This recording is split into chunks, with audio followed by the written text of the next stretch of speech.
તપસ્વી લખવાથી કોઈ દાડો તપસ્વી ના થવાય. અને નકરી માણાઓ ફેરવે કોઈ દાડો ભગત બનતા નથી, કોઈ દાડો ભગત બનતા નહીં ભાઈ.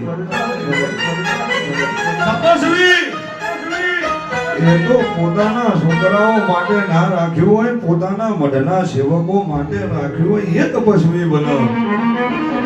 બાકી દીવા નારાયણ નાગજી લાલા દીવા તો ઘેર ઘેર છે. જો ઘેર ઘેર ઘેર ઘેર પીર બાકી જતા હોત નિખિલ ભુવા તો પીરનું મોન ના રહ્યું હોત. પણ બનાવું તો કોક સાધુ બાવો બનાવજે, બનાવું તો મરદ બનાવજે, બનાવું તો તપસ્વી બાવો બનાવજે. બાકી નોક જેવી વાત કરતી નહીં. આન કોઈ દાડો મોરું ખાવા દેતી નહીં. બાપો બાપો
તારો એક બેડો બે બેડો ત્રણ બેડો ચાર